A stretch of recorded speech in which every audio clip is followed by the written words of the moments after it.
Les lames d'aurore. La chute des Qataris. Prologue, ce que la nuit garde. Il y a des endroits que l'univers semble avoir oubliés en cours de route. Epsilon 9 en faisait partie. Petite lune planant à l'ombre d'un géant gazeux violet, elle n'avait pas été choisie pour sa beauté ni pour ses ressources. Elle avait été choisie parce qu'elle était là et disponible, froide, ingrate au carrefour de 3 routes commerciales stratégiques que la Fédération tenait à tout prix à sécuriser. On y avait donc planté une colonie comme on plante un drapeau, sans amour, sans illusion, avec la simple brutalité du pragmatisme militaire. Les colons étaient arrivés 18 mois plus tôt. Des familles pour la plupart, des ingénieurs, des médecins, quelques scientifiques attirés par les anomalies magnétiques du sous-sol. On leur avait promis des protections. On leur avait promis des renforts. On leur avait promis que la ligne de front était loin. La ligne de front, ce soir-là, traversait leur rue principale. La tempête de poussière avait commencé 3 heures avant le premier signal d'alerte. Un voile ocre et métallique recouvrant les dômes transparents de la colonie, transformant les lumières intérieures en halo flou, noyant les caméras périmétriques dans une brume granuleuse qui réduisait leur portée à quelques mètres. Un hasard ? Les lames d'aurore n'y croyaient plus depuis longtemps. Les Qataris n'opéraient jamais par hasard. Partie 1, les couteaux dans le noir. La salle de briefing sentait le métal surchauffé, la sueur et le café froid. 12 personnes entassées dans un espace conçu pour 6. 12 soldats en armure partielle, certains encore en train d'ajuster leurs équipements, d'autres les yeux rivés sur l'hologramme tactique qui tournait lentement au centre de la pièce comme une mauvaise nouvelle en rotation. La carte était rouge. Pas orange, pas ambre. Rouge, la couleur que l'IA de surveillance réservait aux situations où elle ne savait plus très bien comment classer la menace tellement elle était dense. Contacts multiples dans les tunnels 3 et 7. Signature thermique massive. La voix de l'IA, froide et monocorde, avait prononcé cette phrase il y a exactement 62 minutes. Depuis, personne n'avait dormi. Depuis, personne n'avait vraiment parlé non plus, pas de la vraie façon, pas de celle qui libère quelque chose dans la poitrine. Jan Voss était debout au centre de la pièce, les bras croisés, le regard absorbé par la carte holographique comme s'il pouvait y lire quelque chose que les autres n'y voyaient pas encore.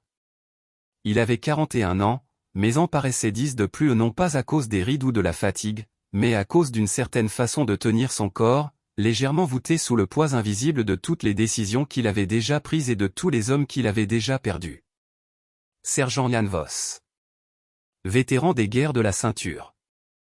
2 médailles de bravoure, une cour martiale pour désobéissance à l'état-major classé sans suite, et la réputation d'être l'homme que vous vouliez à vos côtés quand tout le reste s'effondrait. Il serra le poing.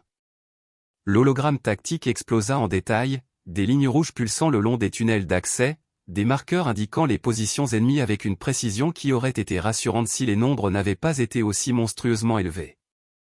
400, dit-il simplement. Silence.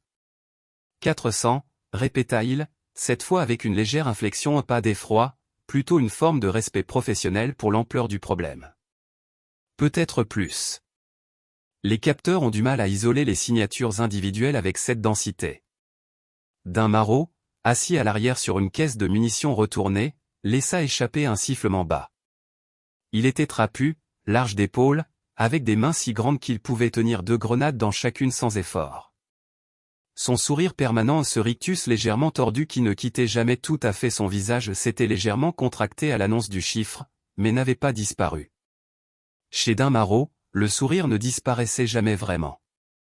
C'était simplement la façon dont son visage avait appris à masquer tout le reste. 4 cents, murmura-t-il en faisant tourner une grenade entre ses doigts comme d'autres font tourner une pièce de monnaie. J'en ai assez pour environ 150, si je suis économe. Tu n'as jamais été économe de ta vie, dit Rook depuis le coin de la pièce. Rook.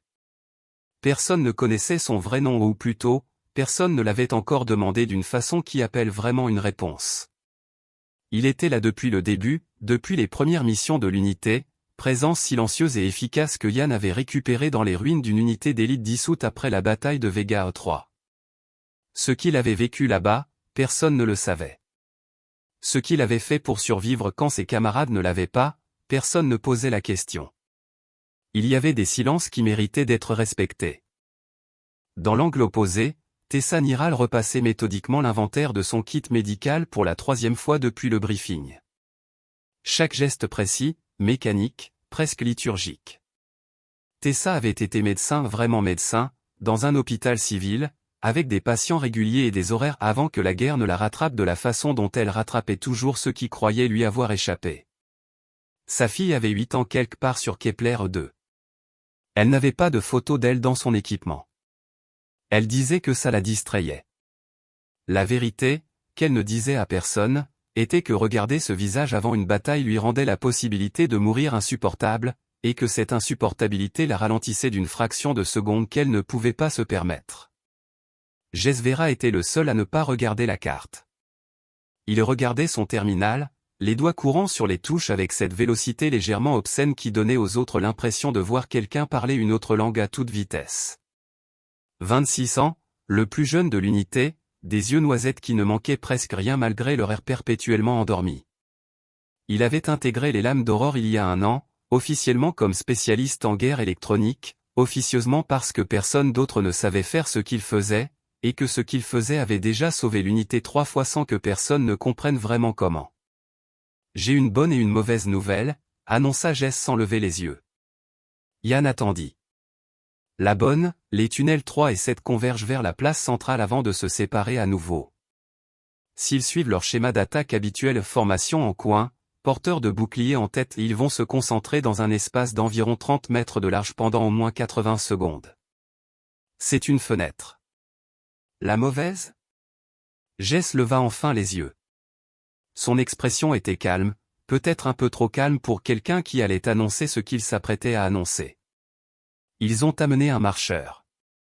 Le mot tomba dans la pièce comme une pierre dans de l'eau noire. Un marcheur. Classe désolation. 12 mètres de hauteur, blindage organique épaissi par des couches de chitine calcifiée, armement intégré capable de réduire un bâtiment de taille moyenne en décombre en moins de 40 secondes. La Fédération en avait perdu 2 divisions entières sur Procyon 4 face à un seul marcheur. Yann ne s'y a pas. Alors on ne lui laisse pas le temps d'entrer. Partie 2 Lyra. Sur le toit du bâtiment Lyra Solis s'allongea contre le rebord de béton composite et posa le canon de son fusil Eclipse dans l'angle qu'elle avait calculé 20 minutes plus tôt, en tenant compte de la vitesse du vent, de la gravité légèrement réduite des l'epsilon 9, et de l'absorption photonique des particules métalliques en suspension dans l'air. Le fusil était encore tiède des tirs d'essai. Elle aimait cette chaleur. Elle lui rappelait quelque chose, pas un souvenir précis, plutôt une sensation, celle d'une certitude dans les mains. Varek était accroupi à sa droite, les doigts trop serrés sur la crosse de son propre fusil. Elle l'entendait respirer différemment depuis 1 heure par petites bouffées courtes qui trahissaient ce que son visage s'efforçait de ne pas montrer. Varek avait rejoint l'unité depuis 6 semaines. Il avait été formé. Il était compétent. Mais la formation ne préparait pas à l'attente. Personne ne préparait les soldats à l'attente, à ces longues minutes où l'imagination comblait tous les vides que les capteurs ne pouvaient pas remplir. « Tu les vois, Solis » murmura-t-il. Elle les voyait. Pas encore, le brouillard de poussière était encore trop dense pour les optiques standards, mais elle les sentait dans la façon dont les vibrations changeaient sous ses coudes appuyés contre le toit. Les Qataris se déplaçaient en masse, et une masse pareille laissait des traces dans le sol, des ondes infrabasses que le corps percevait avant que les yeux ne voient quoi que ce soit. Ils arrivent. Elle dit ça doucement, presque pour elle-même. Puis, après un temps, et ils ne savent pas ce qui les attend. Elle avait dit cette phrase des dizaines de fois avant d'autres batailles. Elle ne la disait pas pour Varek, ni pour se rassurer elle-même. Elle la disait parce qu'elle était vraie, et qu'il y avait quelque chose de propre dans les vérités simples avant le chaos. Lyra Solis n'avait jamais peur.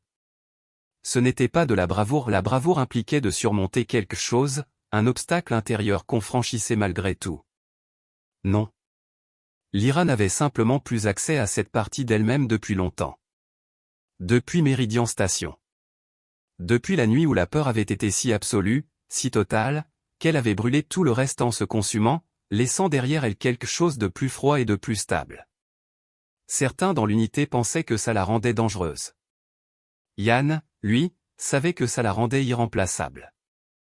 Les premiers Qataris émergèrent des tunnels.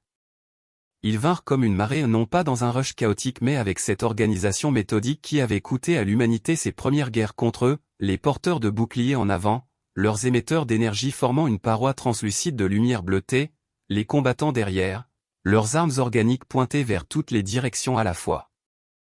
Leur corps massif se déplaçait avec une grâce qui n'aurait pas dû être possible pour des créatures de cette taille, une grâce d'insectes, mécanique et parfaite et absolument dépourvue de tout ce que les humains reconnaissaient comme de la vie.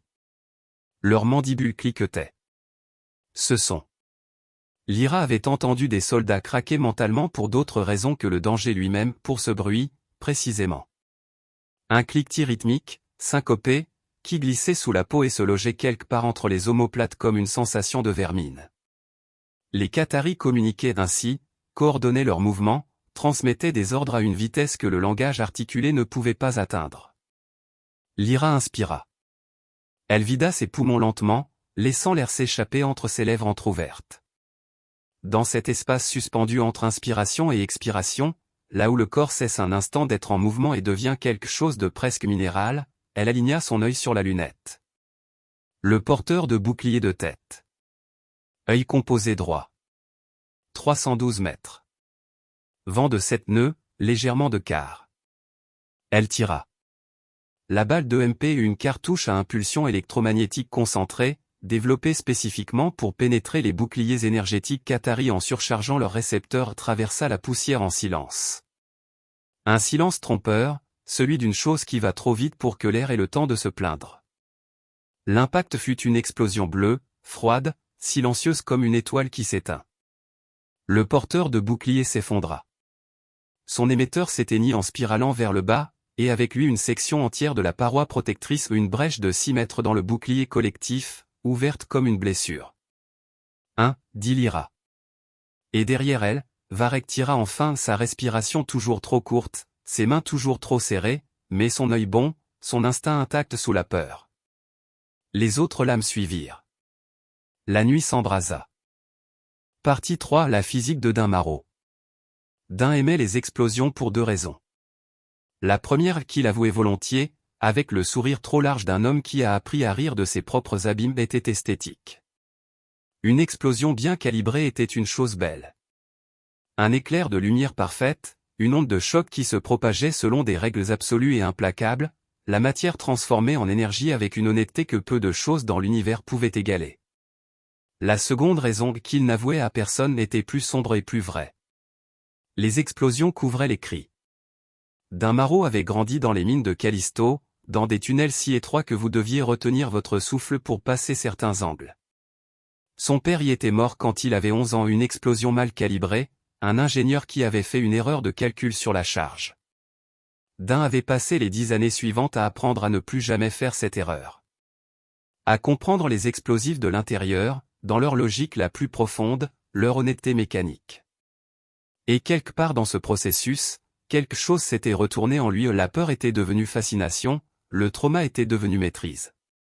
Ce soir-là, il arma sa grenade sonique avec le calme d'un chef cuisinier qui sale un plat. Les Qataris avançaient en formation serrée vers la rue étroite où Yann les attendait. Exactement comme prévu. Exactement comme la carte de Jess l'avait montré, ce goulot d'étranglement de 30 mètres, cette fenêtre de 80 secondes. Dun ne visa pas. Il calcula. La grenade sonique n'était pas une arme de précision. C'était une arme de volume, une onde de pression acoustique concentrée qui agissait différemment selon les biologies.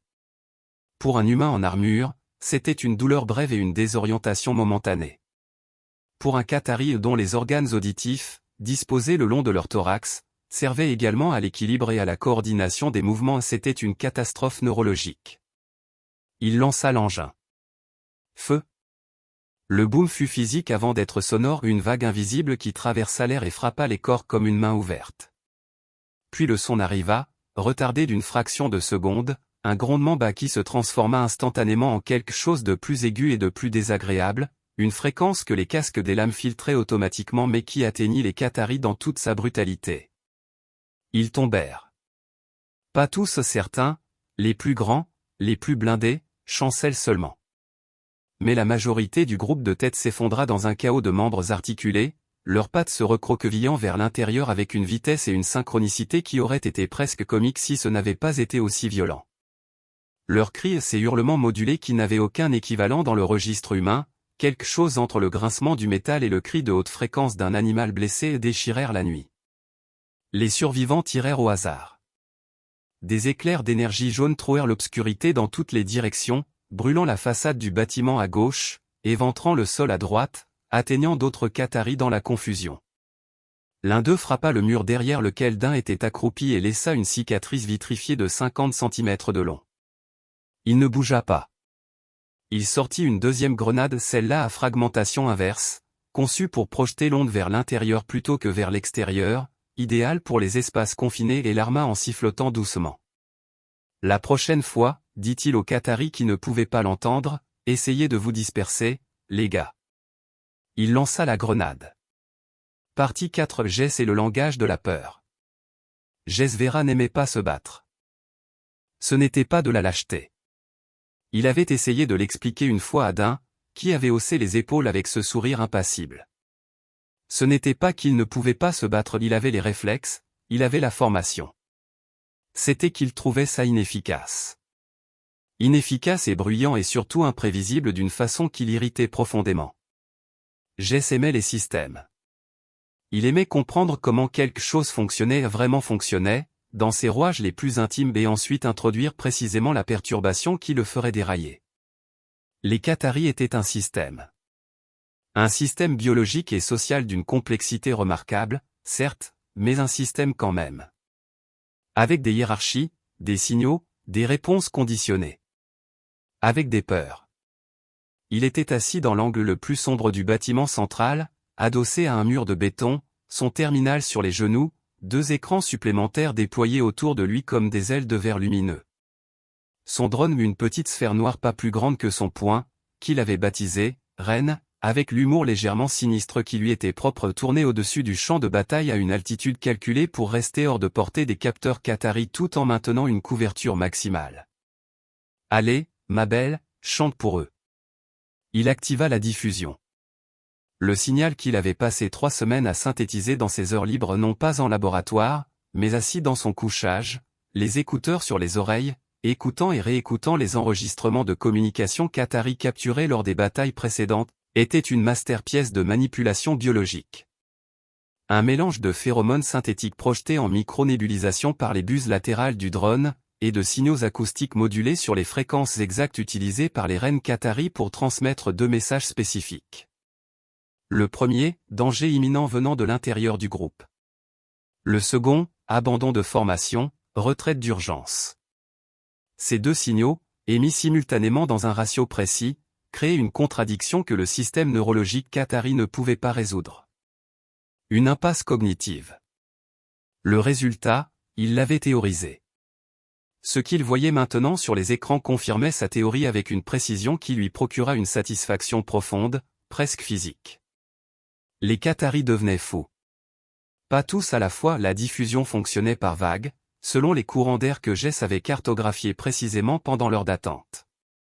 Mais les effets se propageaient en cascade, un Qatari qui recevait le signal transmettait sa propre réponse chimique de panique à ses voisins, qui la transmettaient à leur tour, une contagion de terreur se répandant à travers la formation comme une fissure dans du verre. Certains se retournèrent contre leurs propres camarades. Certains fuyaient, leur corps massif se cognant au mur de la rue étroite dans leur panique, produisant un bruit de collision sourd et rythmique qui aurait pu être absurde dans d'autres circonstances. Certains tiraient dans toutes les directions, indiscriminés, dangereux dans leur panique même pour leur propre rang.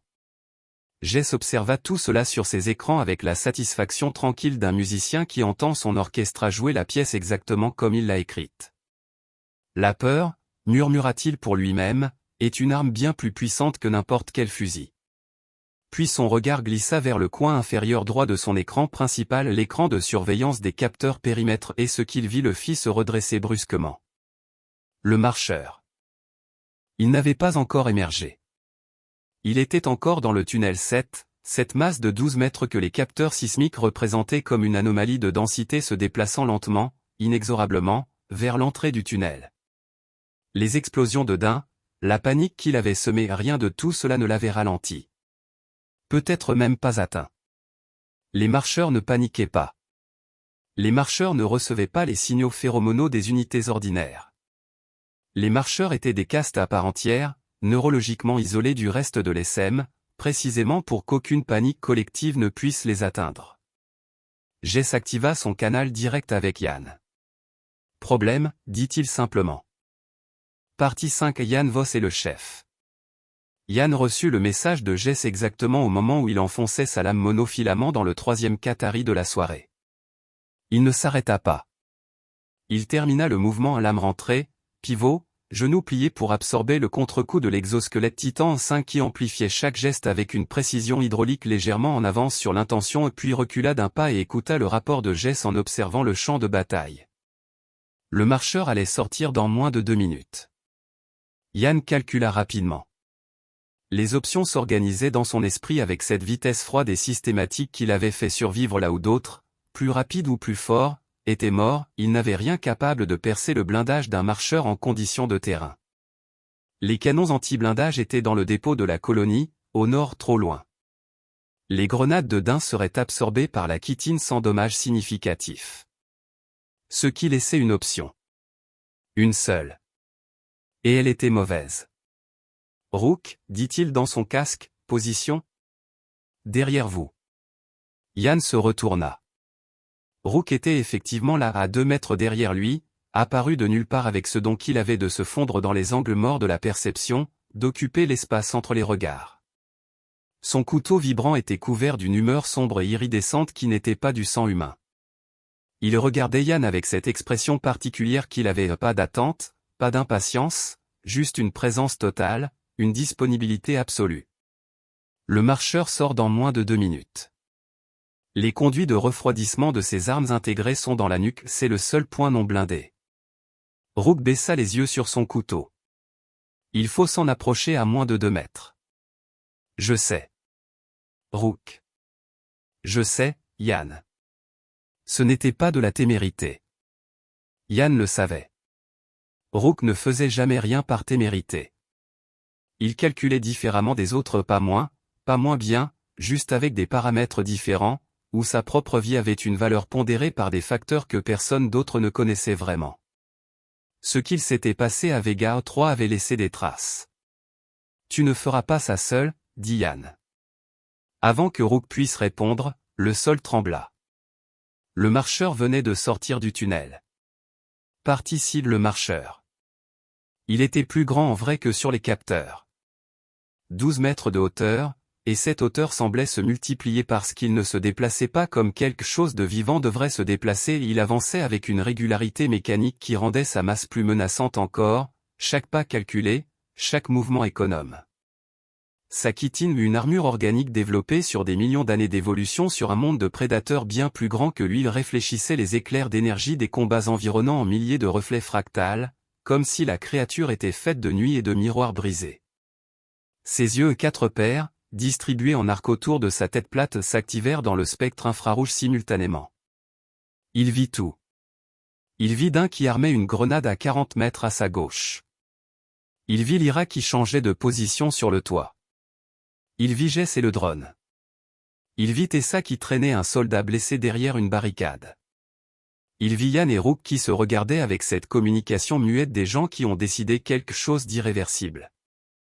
Et il commença à élever ses armes intégrées. Les canons organiques, insérés dans ses avant-bras comme des extensions naturelles, s'ouvrirent avec un son humide et grinçant.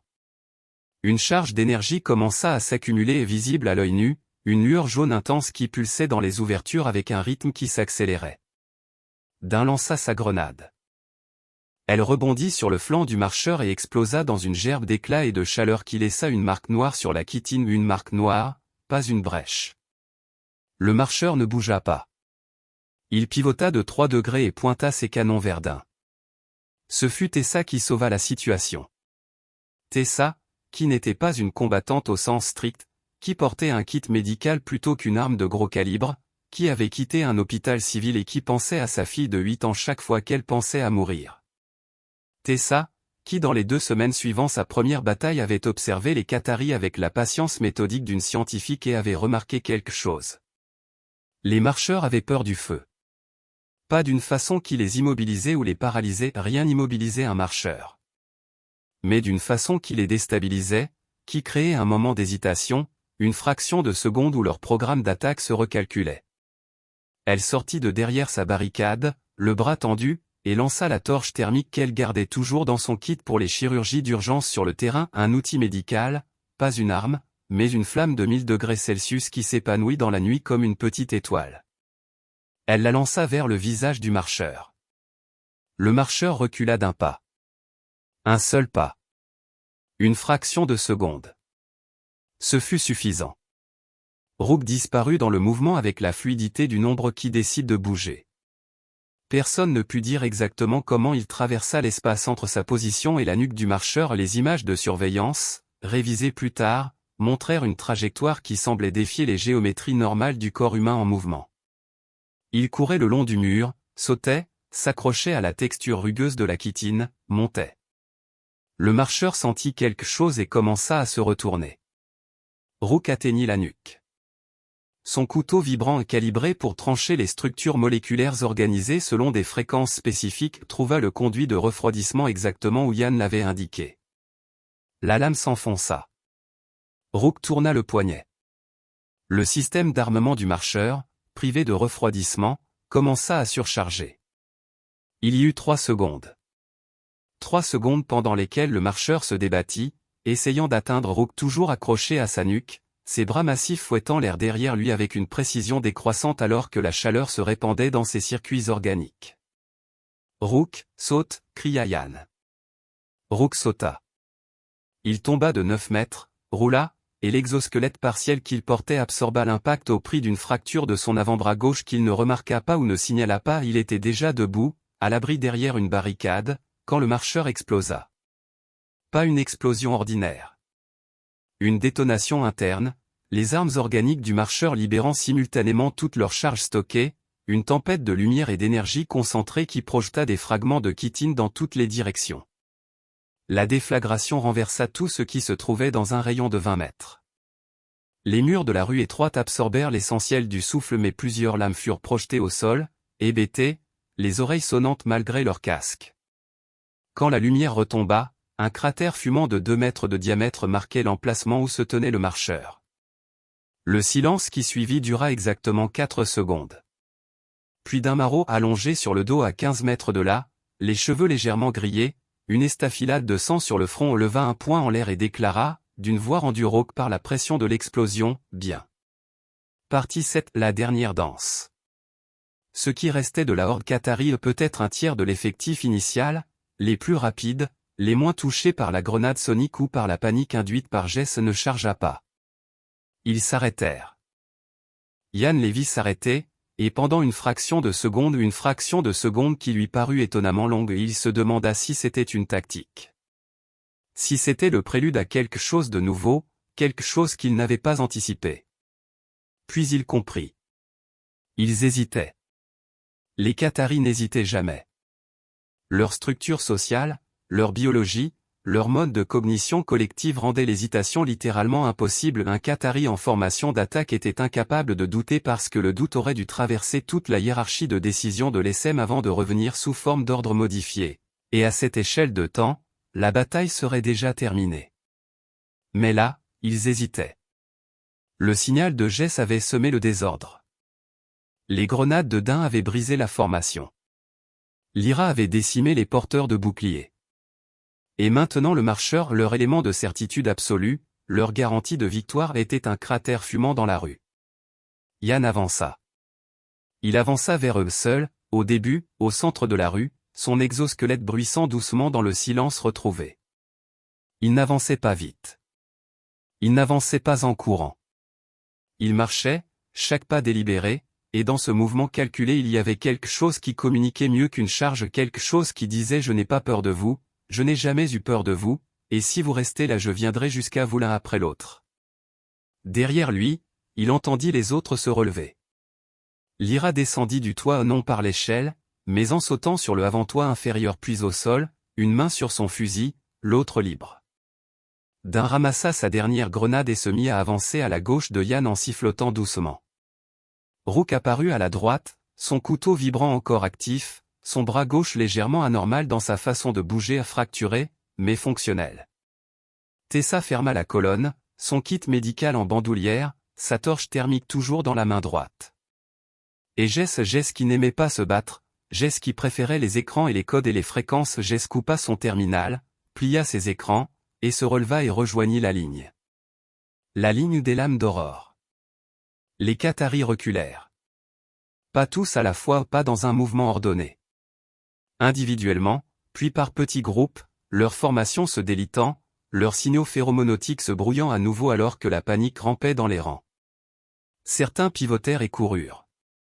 D'autres restèrent les chefs, les plus endurcis, et ce furent ceux-là que les lames d'aurore rencontrèrent dans les minutes qui suivirent, dans des engagements courts et violents que la chronologie officielle résumerait en quelques lignes dans un rapport de mission. La réalité, elle, était différente.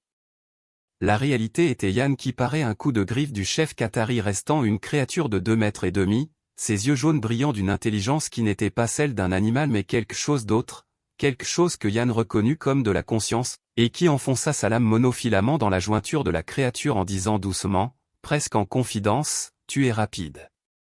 Mais tu ne penses pas. » Et le chef qatari, dans le dernier instant de sa conscience, le regarda avec ses 4 yeux jaunes et Yann eut la certitude absolue et troublante que la créature comprenait ce qu'il venait de dire.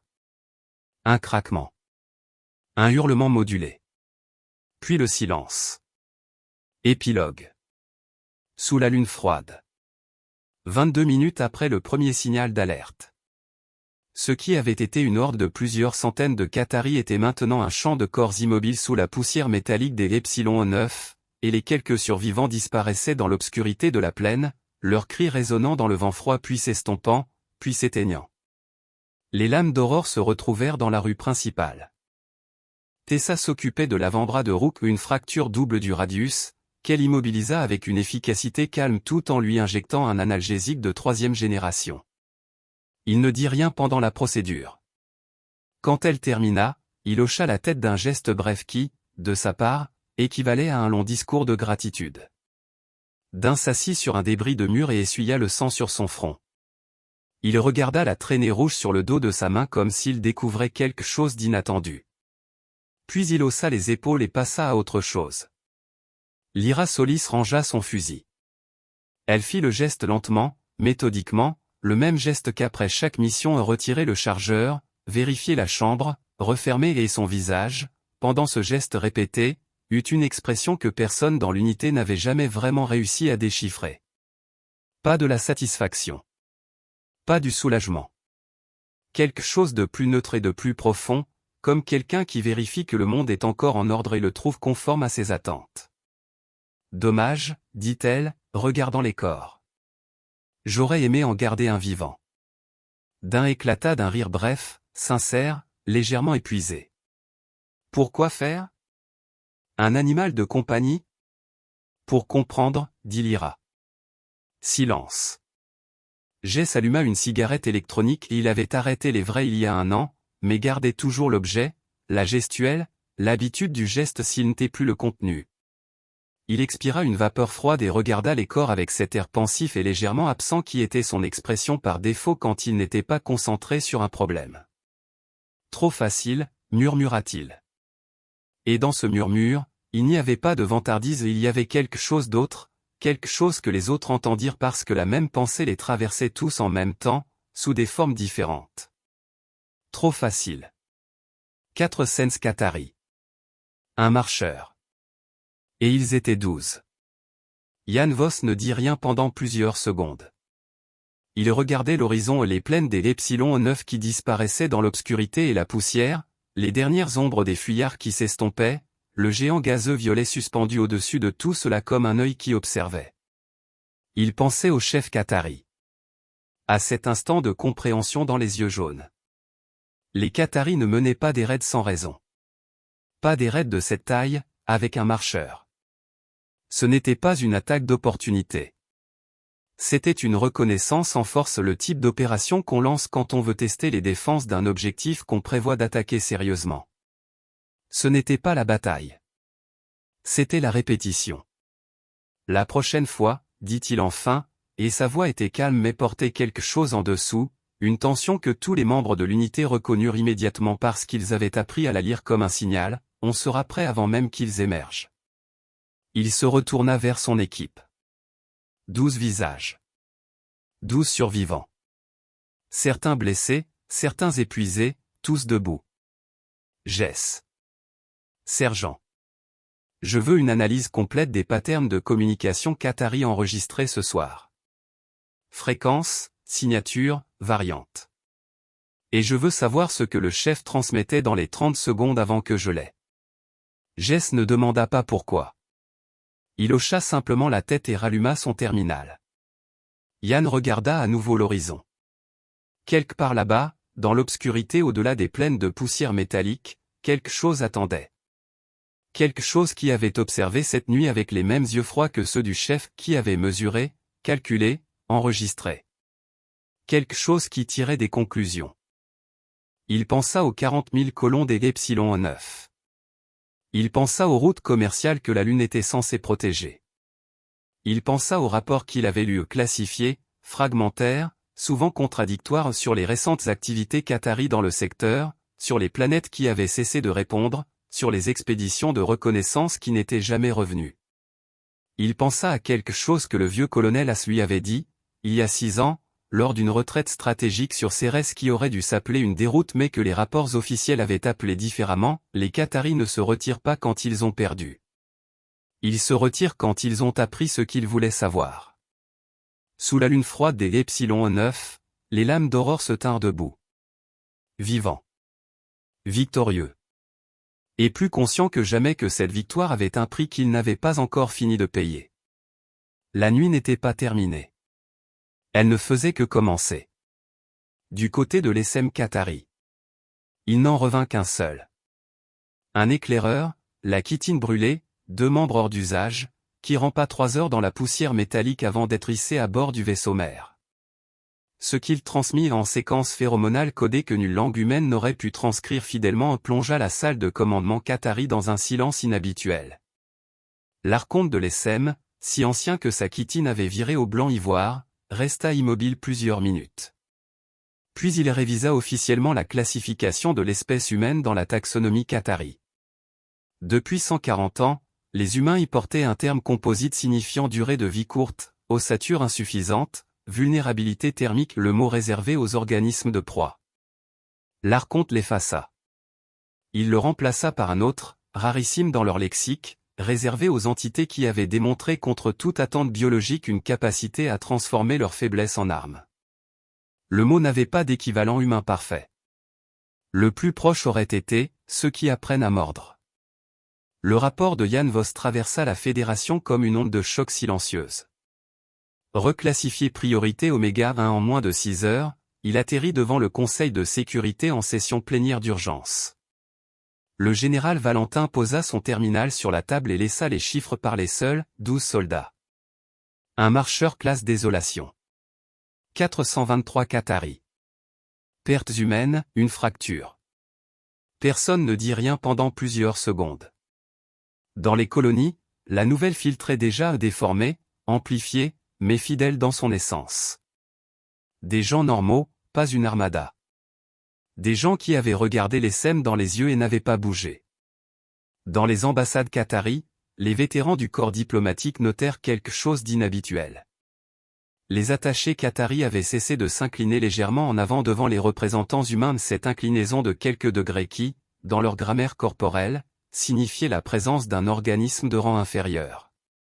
Et lors d'une réunion ordinaire, pour la première fois en 20 ans, l'attaché qatari en face de l'ambassadeur Toll le regarda dans les yeux. Ce que les Qataris réservaient aux égaux. Jan Vos, lui, ne sut rien de tout cela dans l'immédiat.